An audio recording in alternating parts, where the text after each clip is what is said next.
Welcome back. We're staring at very happy markets, and one of the reasons why the markets have been giving mid-caps a lot of wide berth is because of the government of India's pro-domestic manufacturing impetus. One of the key steps announced recently is the import curbs on 101 defense items that was announced earlier this week. To talk about the implications for his company and for the country and also about that 8,700 crore order, we have with us R. Madhavan, Chairman Managing Director of Hindustan Aeronautics. Mr. Madhavan, good morning. Thank you very much.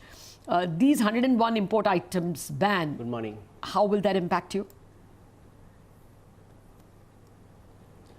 There are a lot of equipments from our side also in the 101 list. As you can see that majority of them are already under the procurement, but this makes sure that the future orders also will come to the Indian industry. Not only to us, but there are other industries which support us in this activity. So definitely it is a good step.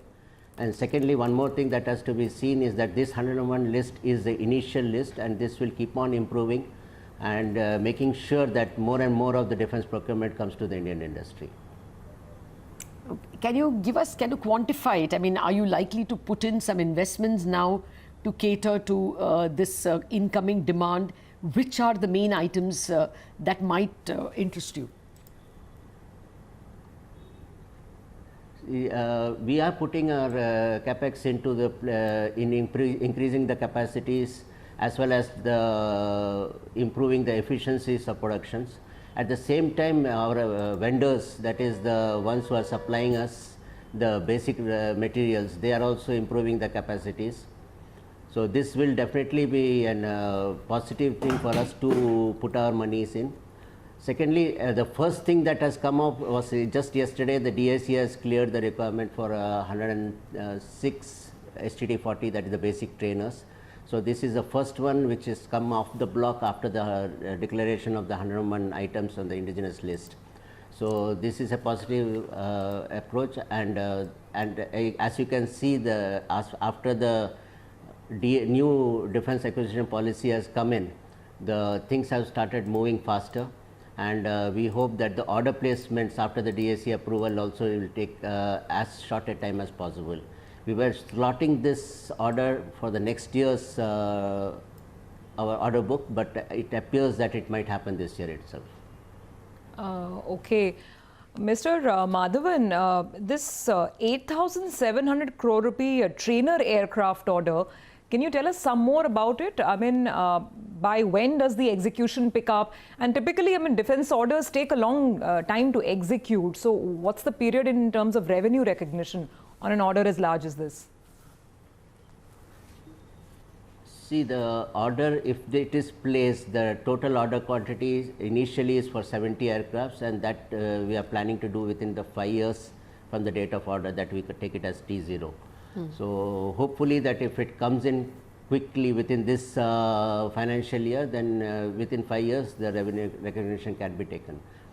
Secondly, after the DAC approval, there is a procedure where the RFQ has to be put in, and then the negotiations happen.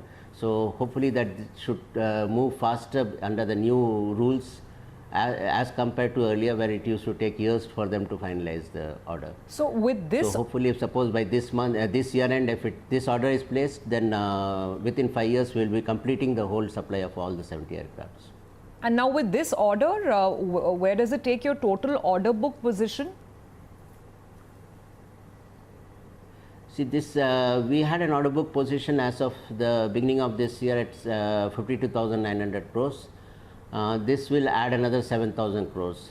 But more than that, we are also expecting 2 more orders, that is the 83 LCA, which is about 38,000 crores, and as well as for LCH, which is another 4,000 crores worth of it.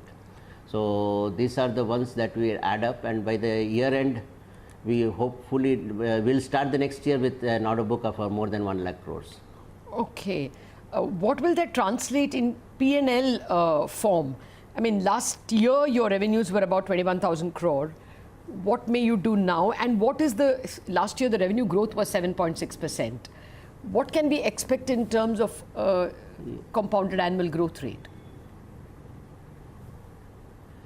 CAGR for the growth will be around 7 to 10% that we want to maintain. Of course, this year being a rogue year for us, the first quarter wasn't all that great, so we had a shortfall in sales in the first quarter. So this year we have to yet to see how my supply chain makes up. We have got indications that they are improving now. So hopefully this year may not be all that great, but we will try to meet the revenue projections that we have made earlier. But next year onwards, the growth is definitely going to be higher. What is your capacity? What capacity utilization are you working at? We are at present working at around 85% capacity utilization. Okay, so you're But practically my normal. capacities are now coming in more from the vendor base. Yeah. Pardon? You're practically normal in that case. I mean, Yeah, I'm practically normal on that case.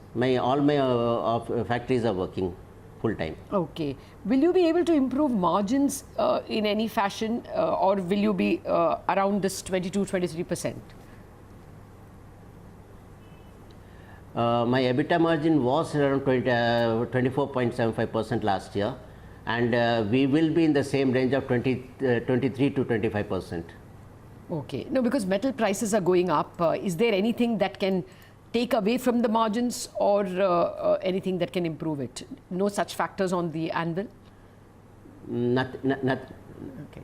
Nothing really, because we will be not improving anything much beyond 25% for the next 3 years. That is our calculations. So, and there is nothing that is going to affect our margins. Okay. So just to round things up, sir, you told us that you will end the year on an order book of in excess of maybe 1 lakh crores. You are growing at 7 to 10%, but with this policy coming in, the import curbs being in place, is that not going to create an additional kicker, or are you saying that you're already so full up with orders that, I mean, just plainly executing them would be perhaps the run rate for you? No, execution is not a issue, because the orders as it comes, we create a capacity for that. Not only with us, but along with our with me, the supply chain also increases the capacities. We have more than 2,000 vendors who are supplying to us even up to the sub-assembly stages. So we don't see either a shortage of capacities or any excess of capacities, because it depends on the orders. Okay. If the LC order comes in, the second line is getting ready for that. So it is like that, it keeps on, this one we keep putting the capex only in those areas where we need to increase the capacities. All right, Mr. Madhavan, we'll leave it at that. Pleasure speaking with you. Thank you very much indeed for joining us. That's the word from HAL. We are not seeing a big increase in revenue growth. They will maintain a 7 to 10% compounded annual growth rate, and margins between 23 and 25. Take a quick break. We have an interesting debate lined up. The General Insurance Council is set to ask the Supreme Court to make it a part of the case over capping COVID-19 treatment costs. We have both sides of the debate, or leaders in both sides of the debate joining us. Viren Shetty of Narayana Health and Mr. M.N. Sharma, Secretary General at the GIC.